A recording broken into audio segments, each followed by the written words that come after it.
তোর কাছ থেকে অনেক টাকা পয়সা নিয়ে আসি গিয়ে ধার করে। ইনি হচ্ছে দরিদ্র কৃষক রাকিব। 20, 30, 40, 50, ইনি হচ্ছে বিশিষ্ট সুদখোর বাবলু। 120, 100, 900, 10,000।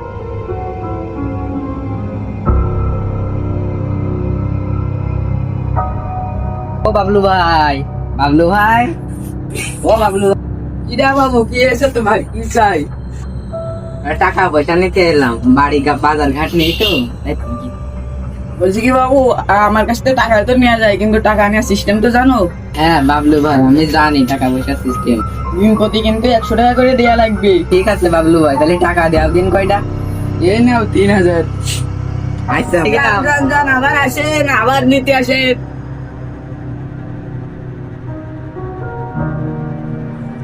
কি হইলো? এ রাকিব, আমার টাকা কই? ভাই, এক সপ্তাহের মধ্যে দিয়ে দিবান ভাই আপনার। 2 ঘন্টাও টাইম দেবো না। আমি ঠিক লাগানি। এ ভাই কি হচ্ছে? দাঁড়ান দাঁড়ান দাঁড়ান। আরে ভাই, ওর কাছে টাকা দিচ্ছি ভাই, এখন আমার টাকা দেয় না। কি অবস্থা ভাই? ভাই ভাই, টাকা মাকা দিতে পারছি না, কাজ কাম হচ্ছে না ভাই, তার জন্য ভাই। টাকা বেতন দিতেই না পাইতেন, তখন টাকা নিছেন কেন? ভাই মেলা অভাব ছিল ভাই, পরিবার বুঝছি হয় তো আপনি টাকা নেবেন নেবেন তো সুদ করে বাবলুর কাছে নিছেন কেন? ভাই। আমি কারোর কাছে উপায় না পাই ওর কাছে গেছিলাম। ভাই দেখেন, আজ তো অনেক গরিব মানুষ, আপনি টাকা দেন ভাই এটা তো আমার ব্যবসায়, আমি তো এই করেই খাই। দেখেছেন ভাই পরিণাম?